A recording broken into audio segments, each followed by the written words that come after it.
झारखंड की राजधानी रांची में अनशन पर बैठे छात्र नेता देवेंद्र नाथ महतो ने सोनम वांगचुक से बातचीत की और फिर पानी पिया। हालांकि उन्होंने यह ऐलान किया कि उनकी भूख हड़ताल जारी रहेगी। देवेंद्र नाथ महतो 25 जुलाई से छात्रों के आंदोलन की अगुवाई कर रहे हैं। मुद्दा सरकारी नौकरियों में भर्ती के लिए होने वाली परीक्षाओं में गड़बड़ी का है। पिछले 4 दिन से देवेंद्र ने खाना पीना सब छोड़ दिया, भूख हड़ताल पर बैठ गए। उनके साथ कुछ और छात्रों ने भूख हड़ताल शुरू कर दी। देवेंद्र नाथ की सेहत गिरती चली गई। सोनम वांगचुक ने उनसे वीडियो कॉल पर बातचीत की, उनका हाल जाना, उनसे पानी पीने की अपील की और उनकी इस अपील को मानते हुए देवेंद्र नाथ महतो ने पानी पी लिया, लेकिन यह भी साफ कर दिया कि उनकी भूख हड़ताल जारी रहेगी। उन्होंने ऐलान किया कि जब तक झारखंड की हेमंत सोरेन सरकार छात्रों की सभी मांगे मान नहीं लेती, वो अन्न का एक दाना नहीं खाएंगे। नहीं, अन्न ग्रहण नहीं करेंगे। जल के साथ हम अन्न का त्याग करते हुए अपना भूख हड़ताल को जारी रखेंगे। देवेंद्र नाथ महतो के साथ कई छात्र रांची के जयपाल सिंह मुंडा स्टेडियम में अनशन पर बैठे हैं। उनके साथ देने के लिए केवल रांची से ही नहीं बल्कि दूसरे शहरों से भी बड़ी संख्या में छात्र पहुंच गए। उन्होंने जेपीएससी यानी झारखंड पब्लिक सर्विस कमीशन और जेएसएससी यानी झारखंड स्टाफ सिलेक्शन कमीशन की परीक्षाओं में गड़बड़ी होने का आरोप लगाया। भर्ती की दूसरी परीक्षाओं में भी गड़बड़ी का आरोप लगाया और दावा किया कि भर्ती प्रक्रिया में बड़े पैमाने पर धांधली हुई, परीक्षा कराने में गड़बड़ी हुई। छात्रों ने जेपीएससी परीक्षा की सीबीआई और ईडी से जांच करवाने की मांग की और दोषियों पर सख्त कार्रवाई किए जाने की मांग की। सरकार तक अपनी आवाज पहुंचाने के लिए छात्रों ने 25 जुलाई से धरना प्रदर्शन शुरू किया। बाद में वो भूख हड़ताल पर बैठ गए। दिल्ली के जंतर मंतर पर भूख हड़ताल करने वाले सोनम वांगचुक ने देवेंद्र नाथ महतो से फिर बात की। देवेंद्र जी, मैं ये कहूँगा, आप अवश्य जल लीजिए, ये आत्महत्या की बराबर होगी। आप बेहोश होंगे, फिर सरकार अपना निर्णय लेगी, तो ऐसे हम इस बड़े कदम को आगे ले जाएं। तो देवेंद्र नाथ महतो ने सोनम वांगचुक की अपील पर पानी तो पी लिया, लेकिन राज्य सरकार को चेतावनी भी दे दी और साफ कह दिया कि अगर उनकी मांगे नहीं मानी गई तो छात्र 7 अगस्त को झारखंड विधानसभा का घेराव करेंगे। उधर पेपर लीक के मुद्दे पर यूथ कांग्रेस के कार्यकर्ताओं ने चंडीगढ़ में मार्च निकाला और पुलिस ने उन पर पानी की बौछार कर दी, उन्हें आगे बढ़ने से रोक दिया। पंजाब में 19 जुलाई को सरकारी फार्मेसी में अलग अलग पदों पर भर्ती के लिए परीक्षा हुई थी। अभ्यर्थियों ने आरोप लगाया कि इस परीक्षा का पेपर लीक हो गया था और इसे लेकर हंगामा खड़ा हो गया। हालांकि राज्य सरकार ने इसे पेपर लीक के बजाय नकल का मामला बताया, लेकिन इसके बाद भी पेपर लीक के मुद्दे पर शुरू हुआ हंगामा बढ़ता चला गया और यूथ कांग्रेस के कार्यकर्ता भी पंजाब सरकार के खिलाफ सड़कों पर आ गए, मार्च निकाला, विधानसभा का घेराव करने की कोशिश की, लेकिन पुलिस ने उन्हें रोकने के पूरे इंतजाम कर लिए। रास्ते में बैरिकेड लगा दिए। गुस्साए लोग बैरिकेड के ऊपर चढ़ गए। उन्हें हटाने के लिए पुलिस ने पानी की बौछार कर दी। इसके बाद भी वो लोग वहां से नहीं हटे। कुछ लोग झुक गए, कुछ लोग बैरिकेड पकड़कर खड़े हो गए। वो लगातार नारेबाजी करते रहे। काफी देर तक पुलिस पानी की बौछार करती रही, लेकिन यूथ कांग्रेस के वो कार्यकर्ता डटे रहे, टस से मस नहीं हुए। ऐसे में पुलिस उन्हें खींच कर वहां से ले जाती दिखी। वहां धक्का मुक्की हो गई। पुलिस और प्रदर्शन कर रहे लोग आपस में भिड़ गए। हंगामा खड़ा हो गया।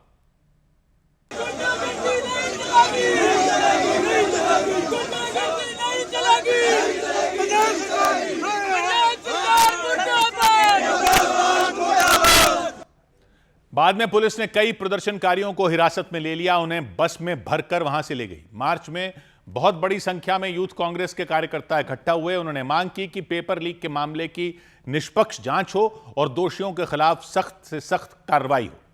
इधर दिल्ली में हुए छात्रों के प्रदर्शन में आतंकी हमले की साजिश रचने के आरोप में पुलिस ने 9 लोगों को पकड़ लिया। दिल्ली के जंतर मंतर पर हुए छात्रों के प्रदर्शन में आतंकी हमले की साजिश रचने के आरोप में 9 लोगों को गिरफ्तार किया गया। सभी 9 लोगों को पंजाब के अमृतसर से गिरफ्तार किया गया। पंजाब पुलिस के मुताबिक आरोपी पाकिस्तान की खुफिया एजेंसी ISI के इशारे पर जंतर मंतर में हमला करने पहुंचे थे। जो जंतर मंतर पे धरना चल रहा था, वहां भी ये जाके 8 लोग, जो ISI का बंदा है लग रहा, उसी ने ये उनको वहां लोकल सपोर्ट और मटेरियल प्रोवाइड करवाया। संसद में जारी गतिरोध के बीच संसदीय कार्य मंत्री किरेन रिजिजू ने राहुल गांधी से मुलाकात की। सूत्रों के मुताबिक राहुल गांधी ने इस दौरान छात्रों पर हुए लाठीचार्ज और चंदा चोरी के मुद्दे पर गृह मंत्री के बयान की मांग की। राम मंदिर में हुई दान चोरी और छात्रों पर हुए लाठीचार्ज के मुद्दे पर संसद परिसर में विपक्ष के सांसदों ने विरोध मार्च निकाला और केंद्र सरकार के खिलाफ नारेबाजी की। उन लोगों ने इन मुद्दों पर सरकार से सदन में जवाब देने की मांग की। यूपी विधानसभा के मॉनसून सत्र के तीसरे दिन भी समाजवादी पार्टी के विधायकों ने राम मंदिर में दान चोरी के मुद्दे पर प्रदर्शन किया। वो लोग सदन की कार्यवाही शुरू होने से पहले ही पोस्टर और दान पात्र लेकर धरने पर बैठ गए और सरकार से इस मुद्दे पर चर्चा कराने की मांग की। उधर उत्तर प्रदेश के सीतापुर में एक सरकारी प्राथमिक स्कूल में बच्चों को खराब मिड डे मील दिए जाने पर हंगामा हो गया। गांव वालों ने आरोप लगाया स्कूल में बच्चों को खराब खाना परोसा गया, जली हुई रोटियां दी गईं, पानी जैसी पतली सब्जी दी गई। सोशल मीडिया पर इसका एक वीडियो भी वायरल हुआ, उस पर सियासत शुरू हो गई। हंगामा बढ़ा तो प्रशासन ने स्कूल की प्रिंसिपल को सस्पेंड कर दिया। खाना बनाने वाली रसोइये को भी नौकरी से निकाल दिया गया क्योंकि स्कूल में बच्चों को मिड डे मील के नाम पर आरोप लगा कि खराब खाना दिया जा रहा था। स्कूल में जो खाना बनाती है उन बच्चों की थाली में खाना परोसती नजर आई। बच्चों की थाली में पानी जैसी पतली सब्जी दिखाई दी, थाली में आलू के कुछ टुकड़े भी दिखाई दिए। देखकर ऐसा लगा जैसे सब्जी के नाम पर आलू को पानी में उबाल दिया गया और ऊपर से हल्दी छिड़क दी गई। खाना परोसने के दौरान एक रोटी जमीन पर गिर गई।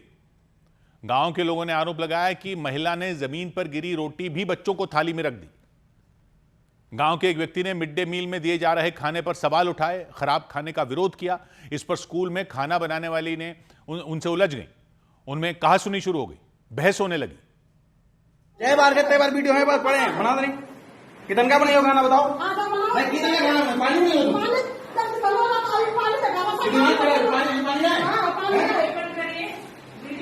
पानी नहीं हो। सीतापुर जिले में महमूदाबाद ब्लॉक है। घटना उसी ब्लॉक के छगापुर गांव में सरकारी स्कूल की बताई गई। मिड डे मील में बच्चों को खराब खाना दिए जाने पर हंगामा खड़ा हो गया।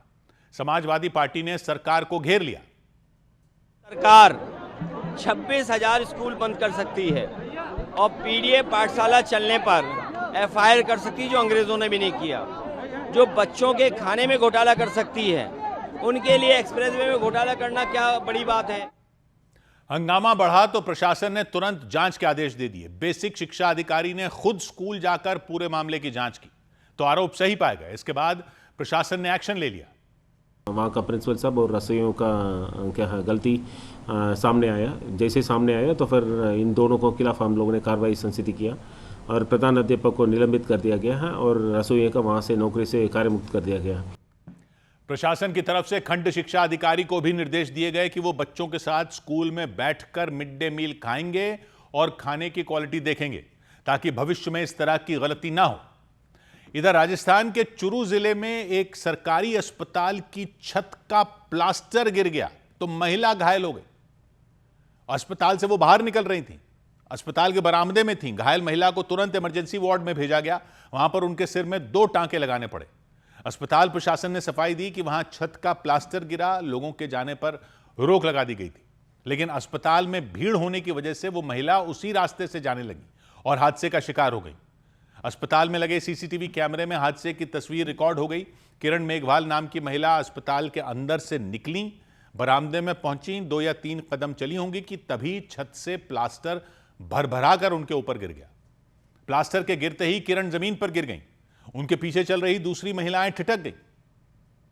किरण जमीन से उठी और दूसरी तरफ भागी क्योंकि पहले तो उन्हें समझ ही नहीं आया कि वहां हुआ क्या। अस्पताल के बरामदे में जिस जगह प्लास्टर गिरा वहां मलबा बिखर गया। छत के करीब 5 फीट का हिस्सा किरण के ऊपर गिर गया। ऊपर से छत काफ़ी जर्जर थी और इसके लिए हमने पहले बोल रखा था। कल भी हमने गार्ड के द्वारा इनको मना करवा दिया था भाई यहाँ नीचे भीड़ इकट्ठी नहीं हो। आज वो अचानक ही छत गिरी और छत का मलबा गिरा और एक लेडीज के लगी है। हादसे के बाद सिक्योरिटी गार्ड ने गेट को बंद कर दिया। बरामदे के उस हिस्से में लोगों के जाने पर रोक लगा दी। किरण मेघवाल को इलाज के बाद घर भेज दिया गया। अस्पताल प्रशासन ने जानकारी दी कि जर्जर इमारतों के बारे में स्वास्थ्य विभाग के अफसरों को सूचना दे दी गई थी। हादसे से एक दिन पहले ही इसे लेकर एक चिट्ठी भी लिखी गई थी। उधर एयर इंडिया के विमान में हुई टर्बुलेंस की घटना की डीजीसीए ने जांच शुरू कर दी। विमानों के परिचालन पर नजर रखने वाली संस्था डीजीसीए ने एयर इंडिया के एक विमान में हुई टर्बुलेंस की घटना की जांच शुरू कर दी। डीजीसीए ने विमान का डेटा रिकॉर्डर और कॉकपिट की आवाज रिकॉर्ड करने वाले रिकॉर्डर को अपने कब्जे में ले लिया। रिकॉर्डिंग की जांच कर घटना की वजह का पता लगा जाएगा। दिल्ली के कंझावला इलाके में पुलिस ने मुठभेड़ के दौरान नीरज बवानिया गैंग के एक शूटर को गिरफ्तार करने का दावा किया। इसके साथ ही पुलिस ने उसके पास से हथियार जब्त करने का दावा किया। पुलिस के मुताबिक कार्रवाई के दौरान उस शूटर का एक साथी भागने में कामयाब हो गया। पंजाब के तरन तारण में पुलिस और बीएसएफ के जवानों ने हथियारों की तस्करी के आरोप में एक व्यक्ति को गिरफ्तार कर लिया। इसके साथ ही उसके पास से भारी मात्रा में हथियार भी जब्त करने का दावा किया गया। पुलिस के मुताबिक बरामद किए गए हथियार पाकिस्तान से भेजे गए थे। यूपी विधानसभा में संभल में 24 नवंबर 2024 को हुई हिंसा की जांच रिपोर्ट पेश कर दी गई। 450 पन्नों की रिपोर्ट पिछले साल 28 अगस्त को मुख्यमंत्री योगी आदित्यनाथ को सौंपी गई थी। इस रिपोर्ट में 1936 से लेकर अब तक हुई हर तरह की सांप्रदायिक हिंसा का जिक्र किया गया है। इधर जयपुर में यूजीसी नियमों के खिलाफ हुए प्रदर्शन में शामिल होने वाले एक व्यक्ति की मौत हो गई। आरोप लगने लगे कि प्रदर्शन के दौरान पुलिस ने जो पानी की बौछार की थी उसके दबाव की वजह से उनकी जान चली गई। इसके बाद पुलिस ने इस मामले को लेकर सफाई दी कि देवराज सिंह नाम के उस व्यक्ति की मौत पानी की बौछार से नहीं बल्कि दिल का दौरा पड़ने से हुई थी, वो भी प्रदर्शन खत्म होने के कई घंटे बाद। 2 दिन पहले अपने आप को राजपूत समुदाय का संगठन बताने वाले कर्णी सेना ने प्रदर्शन किया था। बड़ी संख्या में कार्यकर्ता जयपुर बॉर्डर पर इकट्ठा हुए थे, जयपुर शहर के अंदर घुसने की कोशिश कर रहे थे। उस वक्त पुलिस ने उन्हें रोकने के लिए पानी की बौछार कर दी थी।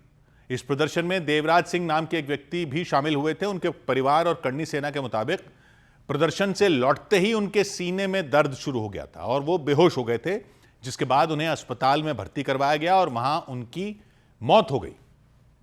वाटर कैनन के छाती पे प्रहार हुआ।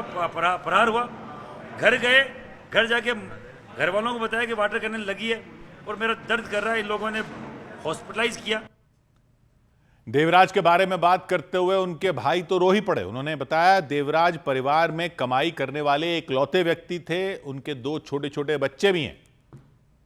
छोटे छोटे से 2-2 साल 10-10 साल के पढ़ने वाले, मेरे घर में कमाने वाला एक ही है वो। उसका हमारे परिवार का क्या होगा? हमारे परिवार का क्या होगा? उन्होंने अपने भाई की मौत के लिए पुलिस को ही जिम्मेदार ठहराया। इसके बाद पुलिस ने सफाई दी कि उस दिन प्रदर्शन शाम को 5:30 बजे ही खत्म हो गया था, जबकि देवराज की तबीयत रात 8:15 बजे बिगड़नी शुरू हुई थी। पुलिस के मुताबिक शुरुआती जांच में पता चला कि देवराज की मौत दिल का दौरा पड़ने से हुई थी। हालांकि पुलिस ने बताया कि उसने इस मामले की पड़ताल दूसरे एंगल से भी तेज कर दी। उधर कलकत्ता हाईकोर्ट ने टीएमसी सांसद अभिषेक बनर्जी को झटका दे दिया। कलकत्ता हाईकोर्ट ने टीएमसी सांसद अभिषेक बनर्जी की विदेश जाने की याचिका खारिज कर दी।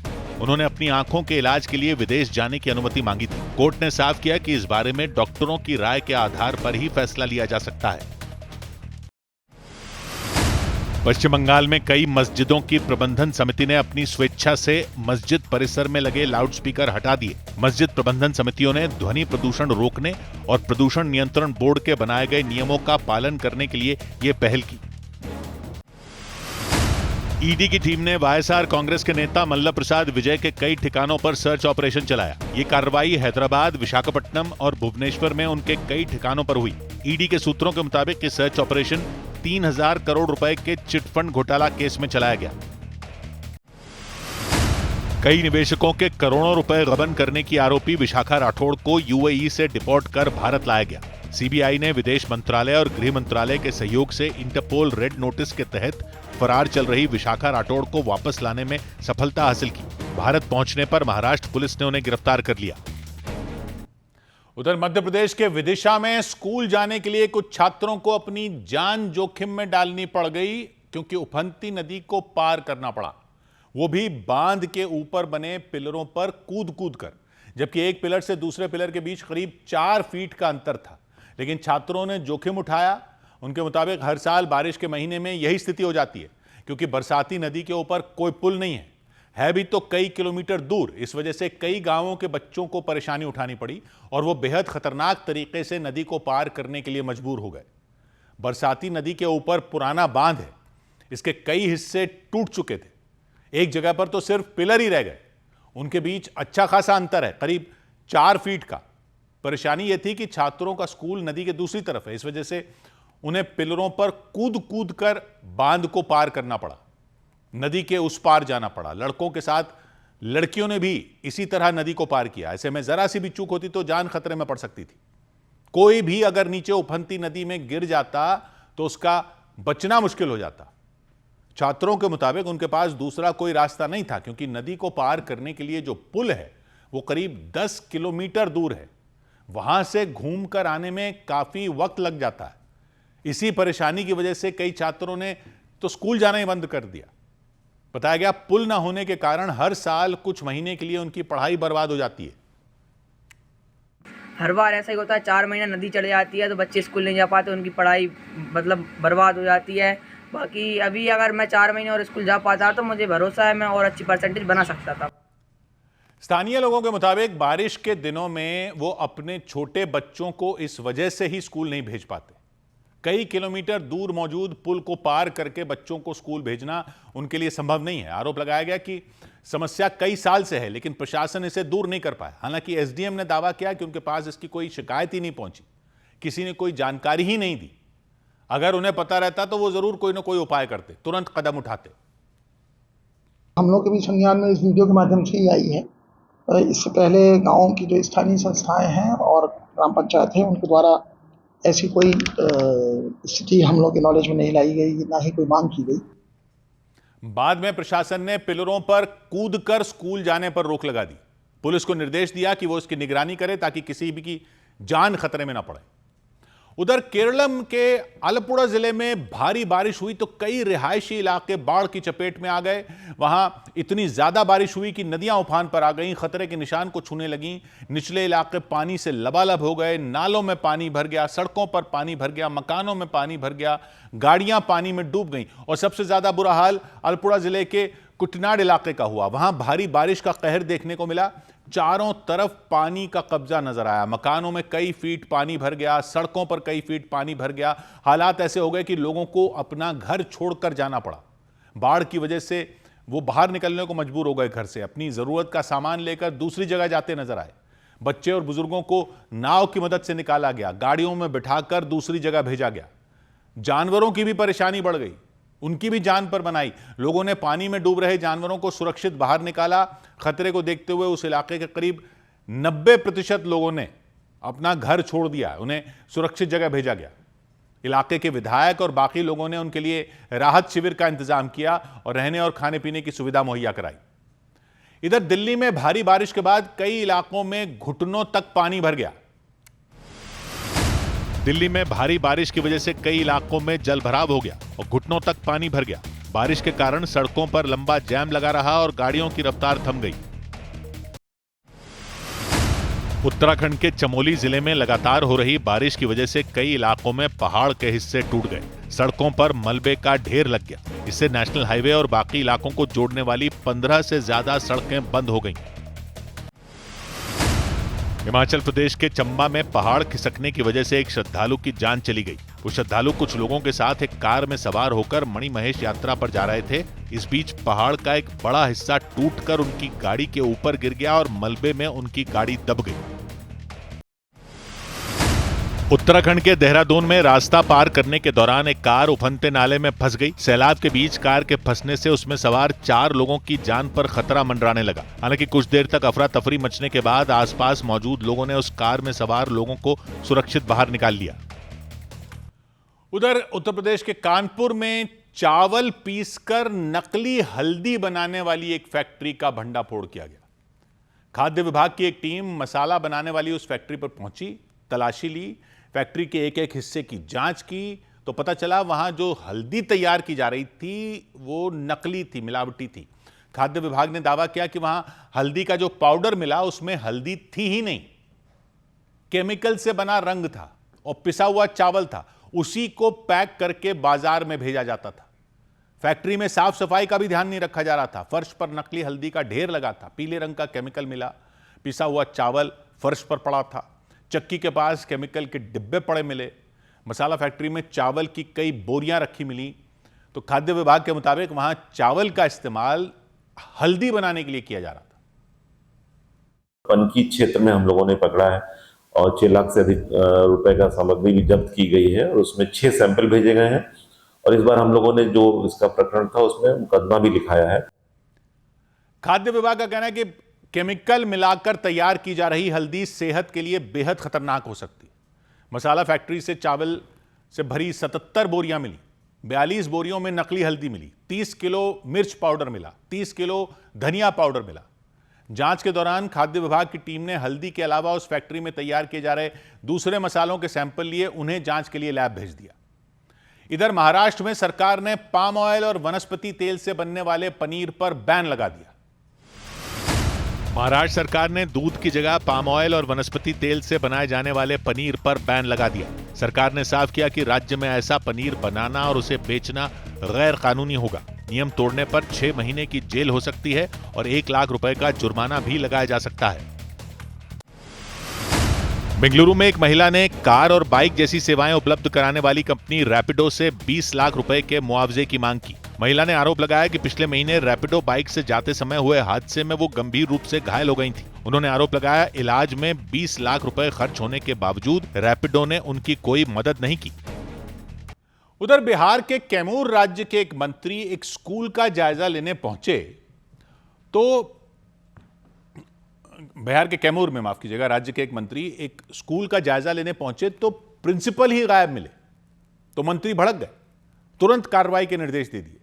बिहार सरकार में अल्पसंख्यक कल्याण मंत्री है मोहम्मद जमा खान, वो उस सरकारी स्कूल का दौरा करने पहुंचे तो मंत्री ने बताया उन्हें उस स्कूल से लगातार शिकायतें मिल रही थीं। स्कूल के शिक्षक ही प्रिंसिपल के खिलाफ शिकायत कर रहे थे कि वो ज्यादातर समय स्कूल से गायब रहते हैं, अगर कभी कभार आते भी हैं तो जल्दी चले जाते हैं। और इसीलिए मंत्री अचानक उस स्कूल का दौरा करने पहुंचे, औचक दौरे पर पहुंचे और जिस वक्त वो स्कूल पहुंचे उस वक्त भी प्रिंसिपल स्कूल से गायब थे। शिक्षकों से सर हम लोग सर कितनी कंप्लेंट की है, जो सर की कंप्लेंट की है सर, आज से नहीं सर इनका कंप्लेंट है, लगभग 2 बरस है सर। नहीं तो सही जाते हैं किसी गायब नहीं, सरकारी में जाते हैं सर, वो जब भी जाते हैं लिख के जाते हैं सर। मोहम्मद जमा खान प्रिंसिपल के दफ्तर में बैठे नजर आए, स्कूल के तमाम टीचर भी वहीं मौजूद रहे। तभी उनमें एक टीचर ने मंत्री से प्रिंसिपल की शिकायत की, उनके स्कूल से गायब रहने की शिकायत की, जिस पर मंत्री भड़क गए। शनिवार को रहेंगे, आतवार को रहेंगे, सोमवार को मंगल को आते थे तो सोमवार को अटेंडेंस बनाते थे। उनका 2025 का ये स्थिति आती है, जब उन्होंने विरोध किए अब क्या करते हैं कि गड़बड़ है, हाँ गड़बड़ छिपा रहे हैं, बचा रहे हैं, जो सही बात बोलिए। उन्होंने टीचरों की अटेंडेंस वाला रजिस्टर देखा और फिर उस टीचर को फटकार लगाई जो स्कूल के सभी टीचरों की अटेंडेंस का रिकॉर्ड रखते हैं। उन्होंने उनसे प्रिंसिपल के बारे में सवाल जवाब भी किए। इसे थोड़ा होता है, अब हम लोग सर क्या जानेंगे, विद्यालय कार्य लिखते जा रहे हैं तो क्या कर रहे हैं? अरे भाई तो क्या किसी को जान गए, अभी जानिए, जब आप हिसाब तक दे रहे हैं जानना चाहिए आपको, हिसाब तक आप दे रहे हैं आपको जानना चाहिए।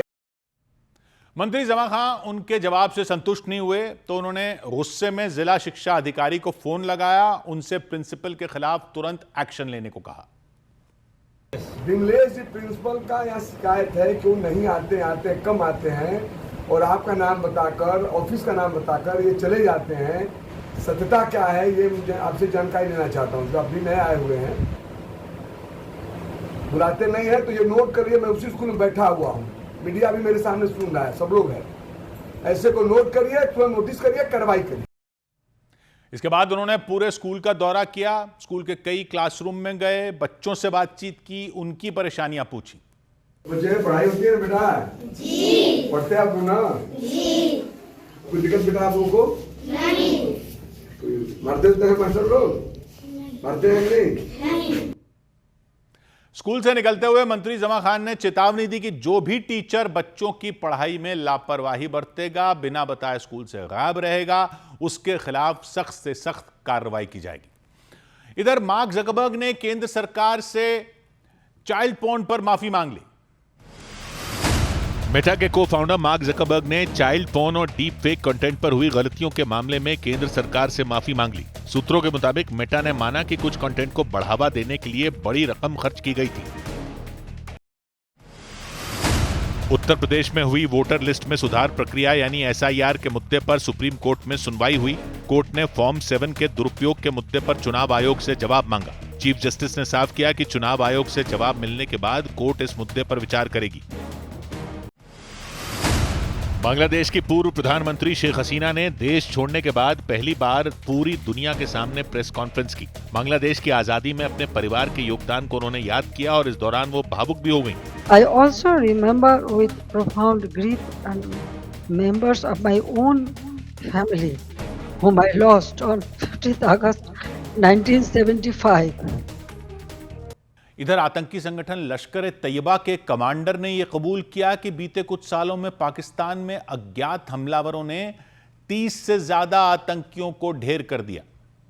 जिस कमांडर ने यह बातें कबूल की उसका नाम रिजवान हनीफ है। खुफिया एजेंसियों के सूत्रों ने बताया कि रिजवान हनीफ लश्कर ए तैयबा के पीओके ग्रुप का बड़ा कमांडर है। सूत्रों के मुताबिक वो पीओके में आतंकियों की भर्ती करने और उन्हें ट्रेनिंग देने का काम करता है। लेकिन एक कार्यक्रम के दौरान आतंकी रिजवान हनीफ ने बहुत बड़ी सच्चाई कबूल कर ली कि बीते कुछ साल में मारे गए आतंकियों पर उसका क्या दुख है वो सामने आ गया। उसने माना कि बीते कुछ साल में उसके कई साथियों को अज्ञात हमलावरों ने मार डाला। ये पहला वाकया नहीं है। गुज़श्ता 3-4 सालों के अंदर 30 से ज्यादा वाकयात हो चुके हैं कि हमारे भाइयों को शहीद किया गया। किसी को पेशावर में, किसी को कराची में, किसी को पिंडी में, किसी को रावलाकोट में, किसी को मुजफ्फराबाद में। आतंकियों के खात्मे को लेकर यह बड़ा बयान उस आतंकी ने दिया जो खुद लश्कर ए तैयबा का बड़ा कमांडर है। खुफिया एजेंसियों के सूत्रों ने बताया कि रिजवान हनीफ लश्कर का वो कमांडर है जिसे कई अहम जिम्मेदारियां मिली हुई हैं। आतंकियों की भर्ती करना, उनका ब्रेन वॉश करना, उन्हें भड़काना, घुसपैठ कराना, हथियारों की ट्रेनिंग देना, हमले के लिए तैयार करना, ये सब जिम्मेदारियां रिजवान हनीफ के पास हैं। उसने माना कि अज्ञात हमलावरों ने बीते कुछ सालों में लश्कर ए तैयबा को काफी नुकसान पहुंचाया। कई मीडिया रिपोर्ट में भी अज्ञात हमलावरों का जिक्र मिला कि बीते 5 साल में वो पाकिस्तान में करीब 40 आतंकियों को मौत के घाट उतार चुके हैं। उधर पीडीपी प्रमुख महबूबा मुफ्ती ने जम्मू कश्मीर में अनुच्छेद 370 और 35A की बहाली की मांग को लेकर प्रदर्शन किया। जम्मू कश्मीर के श्रीनगर में पीडीपी की अध्यक्ष महबूबा मुफ्ती ने अनुच्छेद 370 और 35A को फिर लागू कराए जाने की मांग को लेकर प्रदर्शन किया। प्रदर्शन में उनकी पार्टी के कई नेता शामिल हुए। जम्मू कश्मीर से अनुच्छेद 370 हटाए जाने के 7 साल पूरे होने पर श्रीनगर में तिरंगा रैली निकाली गई और बड़ी तादाद में लोग अपनी मोटरसाइकिलों पर तिरंगा लेकर चलते नजर आए। उधर यमन की सरकार ने दावा किया कि लाल सागर में भारतीय झंडे वाला जो जहाज समंदर में डूबा उस पर ड्रोन बोट से हमला किया गया था। बारूद से लदी हुई ड्रोन बोट से उसे निशाना बनाया गया था। ड्रोन बोट का मतलब पानी पर बिना ड्राइवर के चलने वाली नाव, यानी पानी का ड्रोन रिमोट कंट्रोल से या फिर एआई की मदद से इसे चला जाता है। इसी की तरह कि एक नाव से इस जहाज पर अटैक किया गया था। उसमें कोई चलाने वाला नहीं था, रिमोट से चल रही थी। यमन की सरकार ने आरोप लगाया कि हूथी लड़ाकों ने जहाज पर हमला किया और उसे समंदर में डुबो दिया। हालांकि हूथी लड़ाकों की इस पर कोई प्रतिक्रिया नहीं आई। घटना पर भारत सरकार ने आपत्ति जताई, नाराजगी जताई। उस जहाज पर हमला एक दिन पहले हुआ था।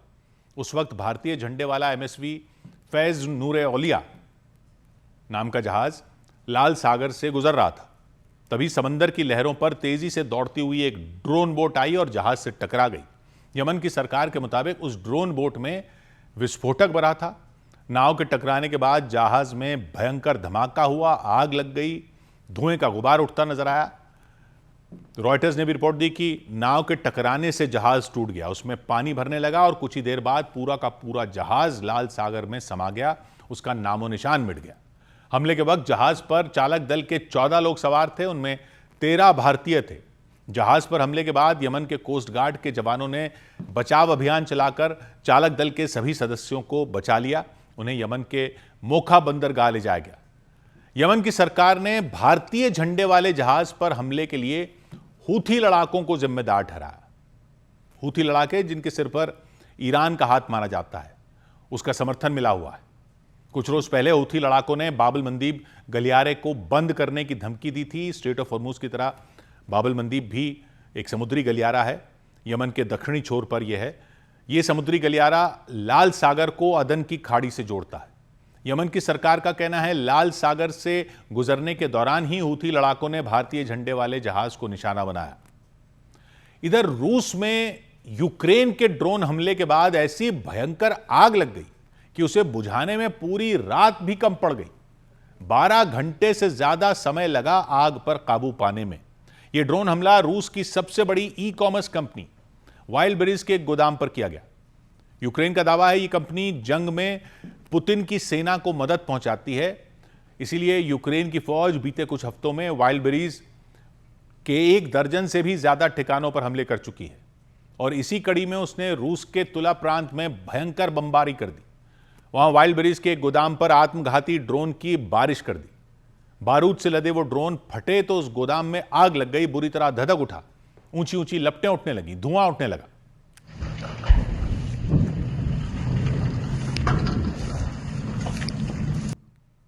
गोदाम से निकल रहा काला धुआं आसमान तक पहुंच गया। देखकर ऐसा लगा मानो पूरे इलाके को काले बादलों ने घेर लिया हो। इस खौफनाक मंजर ने आसपास के लोगों को दहशत से भर दिया। गोदाम की आग को बुझाने में फायर ब्रिगेड के भी पसीने छूट गए। जो आग रात के वक्त लगी थी उस पर काबू पाने में सुबह हो गई। 12 घंटे से ज्यादा वक्त लगा, तब जाकर फायर ब्रिगेड के कर्मचारी आग को बुझा पाए, लेकिन तब तक तो वाइल्डबेरीज कंपनी के उस गोदाम में रखा ज्यादातर सामान जल चुका था, राख हो चुका था। यह हमला रूस के तुला प्रांत में किया गया। यूक्रेन की सेना इससे पहले भी रूस के अलग अलग इलाकों में मौजूद वाइल्डबेरीज कंपनी के कई गोदामों को दहला चुकी है। मॉस्को वाले गोदाम पर हमला किया था, सरातफ में हमला किया था, बेलग्रद में हमला किया था, कुर्स्क में किया था, कलुगा में किया था, समारा में किया था। और समारा प्रांत में तो 2 दिन पहले ही बारूद की बारिश की गई थी। वहां भी यूक्रेन के निशाने पर वाइल्डबेरीज का ही गोदाम था।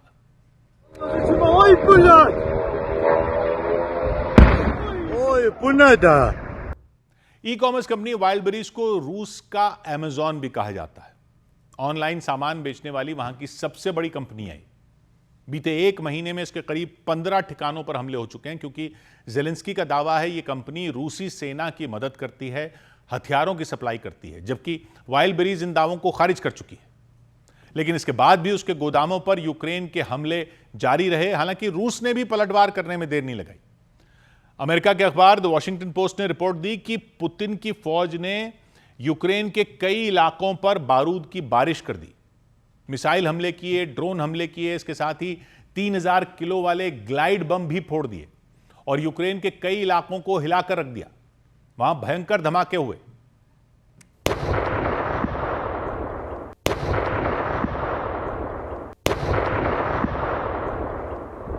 रिपोर्ट बताती है कि यूक्रेन के ड्रोन हमले के कुछ देर बाद ही रूस के लड़ाकू विमान एक बार फिर बुरी तरह गरज उठे। उन्होंने यूक्रेन में आधा दर्जन से ज्यादा जगहों पर हमला बोला, लेकिन खास बात यह रही कि इस बार खतरनाक ग्लाइड बम भी गिरा दिए।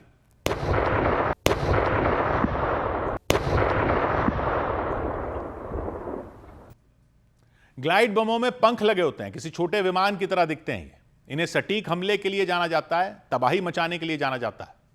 रिपोर्ट के मुताबिक एक ग्लाइड बम का वजन 3 टन तक का हो सकता है, यानी 3000 किलो तक हो सकता है। और यह भारी भरकम बम जिस ठिकाने पर गिरता है उसकी बर्बादी तय मानी जाती है। सबसे खास बात यह कि यह दुश्मन के रडार सिस्टम को भी चकमा दे सकता है, उसकी आंखों में धूल झोंक सकता है, क्योंकि ग्लाइड बम फोड़ने के लिए लड़ाकू विमानों को विरोधी सेना के ठिकाने तक नहीं जाना पड़ता, दूर से ही हमला किया जा सकता है। जब कोई एयरक्राफ्ट ग्लाइड बम गिराता है तो दूसरे बमों की तरह सीधे धड़ाम से नीचे नहीं गिरता, बल्कि हवा में गोते लगाता है, तैरता है, अपने पंखों की मदद से नीचे ही नीचे कई किलोमीटर की दूरी तय कर सकता है और दुश्मन के रडार से बचते हुए उसके अड्डे को तहस नहस कर सकता है। रिपोर्ट कहती है कि रूस की सेना ने यूक्रेन के जापोरिजिया में करीब 10 ग्लाइड बम फोड़ दिए।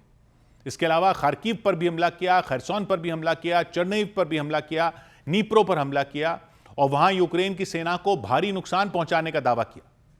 उधर श्रीलंका के खिलाफ 2 टेस्ट मैचों की सीरीज के लिए टीम इंडिया कोलंबो पहुंच गई। श्रीलंका के खिलाफ 2 टेस्ट मैचों की सीरीज खेलने के लिए टीम इंडिया कोलंबो पहुंच गई।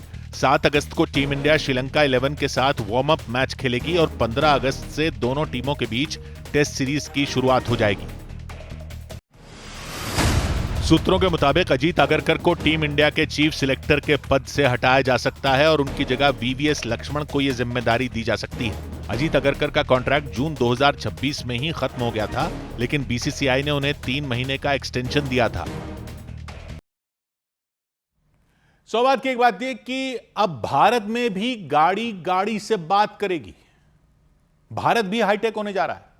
सरकार ने ड्राफ्ट जारी कर दिया है जिसमें कहा गया है कि अब नई गाड़ियां एक दूसरे से बात करने लगेंगी ताकि सड़क हादसे कम हो सकें। वैसे तो हमारे यहां गाड़ियां अब भी एक दूसरे से बात करती हैं, हॉर्न बजा बजा कर बात करती हैं। एक इधर से हॉर्न बजाता है, जवाब में दूसरा उधर से हॉर्न बजाता है, फिर एक जोर से ट्रक आता है जो हॉर्न में पूरा फिल्म का गाना बजाता हुआ चला जाता है, सब दूर हट जाओ। लेकिन इस वाली बातचीत की बात नहीं हो रही। अब गाड़ियों में लगेगा V2V यानी vehicle to vehicle communication system. V2V मतलब सड़क पर दौड़ती गाड़ियां एक दूसरे को सिग्नल भेजेंगी। भारत में यह सिस्टम कैसा होगा, इसका ड्राफ्ट बनाया गया है और लोगों से और कंपनियों से सुझाव मांगे गए हैं, जिसके बाद इसे अंतिम रूप दिया जाएगा। तो यह ड्राफ्ट कहता है कि 1 अक्टूबर 2028 से यानी 2 साल बाद से जो भी गाड़ियां बनेंगी उनमें यह सिस्टम लगाना जरूरी होगा, चाहे स्कूटर हो, बाइक हो, कार हो, बस हो, ट्रक हो, सबके लिए जरूरी होगा। 2027 से भी 1 अक्टूबर 2027 यानी अगले साल से भी कंपनियां लगा सकती हैं, लेकिन अगले मतलब लगा तो अभी भी सकती हैं, लेकिन अगले साल से अगर लगाएंगी तो उनको भी सरकार के तय किए मानकों वाला ही सिस्टम लगाना होगा। यह सिस्टम एक छोटे से डिवाइस के जरिए काम करेगा जो फैक्ट्री में ही गाड़ी में फिट कर दिया जाएगा। फैक्ट्री से लग कर आएगा, गाड़ी में पहले से लगा हुआ आएगा, लेकिन गाड़ियां एक दूसरे से बात कैसे करेंगी यह समझने वाली बात है। क्या होगा कि हर गाड़ी लगातार अपने आसपास की दूसरी गाड़ियों को रेडियो सिग्नल भेजती रहेगी, सिग्नल निकलते रहेंगे और आसपास की दूसरी गाड़ियों के सिग्नल उसको मिलते भी रहेंगे। खुद भी गाड़ी भेजती रहेगी, रिसीव भी करती रहेगी और उन सिग्नलों में जानकारी क्या होगी कि गाड़ी की स्पीड कितनी है। ये चलती गाड़ी से सिग्नल जा रहे हैं, गाड़ी की स्पीड कितनी है, गाड़ी कहां पर है, किस दिशा में जा रही है, कितनी तेजी से बढ़ रही है, ब्रेक लगा रही है या नहीं लगा रही है, सारी जानकारी चलते चलते आसपास की सारी गाड़ियों को जाती रहेगी, हर पल जाती रहेगी। स्पीड कम हुई तो, स्पीड ज्यादा हुई तो, ब्रेक लगाई तो, मुड़े तो, सब जाता रहेगा आसपास की सारी गाड़ियों को। कितनी दूर तक सिग्नल जाते रहेंगे, असल में काफी चीजों पर निर्भर करता है ये कि कितनी दूर तक सिग्नल जाएंगे। जैसे कि आसपास खुला मैदान है या बिल्डिंगें हैं या मोड़ है या किसी पहाड़ की टक्कर है, लेकिन 150-200 मीटर से लेकर 800-900 मीटर तक, लगभग 1 किलोमीटर तक ये हर गाड़ी के सिग्नल हर गाड़ी के तक सिग्नल जाएंगे इस सिस्टम में। आसपास के पूरे लगभग 1 किलोमीटर तक आगे पीछे हर गाड़ी को सिग्नल चला जाएगा और दूसरी गाड़ियां जो आसपास हैं उनको ये जानकारी तुरंत मिल जाएगी। चलते चलते रोड पर कोई मोबाइल नेटवर्क की जरूरत नहीं पड़ेगी इसमें, इसके लिए अलग बैंड की फ्रीक्वेंसी के सिग्नल होंगे और ये सिग्नल तब भी जाएंगे जब गाड़ी आंखों से दिख ना रही हो। ये कैमरा और सेंसर वाला खेल नहीं है। कैमरा और सेंसर से तो जब दिख रहा होता है वही आता है। इसमें जब दिख भी ना रहा हो, जैसे किसी मोड़ के पीछे हो, धुंध में हो कोई गाड़ी, कोई गली से निकल के आ रही हो कोई गाड़ी, उसका भी सिग्नल आता रहेगा। मान लो आप हाईवे पर तेज स्पीड से जा रहे हो, आपके आगे कई गाड़ियां, अचानक सबसे आगे वाली गाड़ी जोर से ब्रेक लगा देती है, उसके बीच में कई गाड़ियां हैं, आपकी गाड़ी को यह जानकारी तुरंत मिल जाएगी कि सबसे आगे वाली गाड़ी ने ब्रेक लगा दिए और अपनी गाड़ी आपको अलर्ट कर देगी कि आगे गाड़ी ने ब्रेक लगा दिए, भले ही आप उस गाड़ी को देख भी ना पा रहे हो। तो आप समय रहते अपनी स्पीड कम कर सकते हैं या ब्रेक लगा सकते हैं और टक्कर से बच सकते हैं। या मान लो कि रात में किसी सड़क पर कोई गाड़ी रॉन्ग साइड आ रही है, रॉन्ग साइड तो दिन में भी कोई आ रही है, तो रॉन्ग साइड आ रही है वो पता चल जाएगा, आपकी गाड़ी को उसके सिग्नल मिल जाएंगे, वो आपको चेतावनी दे देगी कि सामने से गलत रास्ते से कोई आगे आधा किलोमीटर आगे कोई रॉन्ग साइड गाड़ी आ रही है, या फिर कोई एम्बुलेंस पीछे से आ रही है, उसकी जानकारी मिल जाएगी सब आगे वाली गाड़ियों को कि भाई रास्ता छोड़ दो। अगर कोई गाड़ी अचानक लेन बदलने वाली हो या अचानक लेन बदल ले, अचानक मुड़ जाए, यहां तो कैसे भी ड्राइवर होते हैं ना, यूं जाके यूं हो जाते थे, इंडिकेटर यहां का मुड़ जाते हैं, इधर चौराहे पर किसी अंधे मोड़ से कोई आ रहा हो तब भी अलर्ट मिल जाएगा। कई गाड़ियों में ADAS सिस्टम लगा होता है, ADAS लगा होता है, जिसमें हाईवे पर आगे पीछे क्या है वो सब अलर्ट आता रहता है कैमरे और सेंसर में देखकर। जो अभी गाड़ियों में लगा है उसमें कैमरे और सेंसर का खेल है, लेकिन यह सिस्टम आसपास की सारी गाड़ियों को कनेक्ट कर देगा आपस में। अभी जो है कैमरे और सेंसर की बात है, ADAS के साथ मिलकर यह काम करेगा, ड्राइवर को उन खतरों के बारे में भी पहले से बता देगा जो अभी सिर्फ कैमरे या सेंसर से नहीं दिख पाते।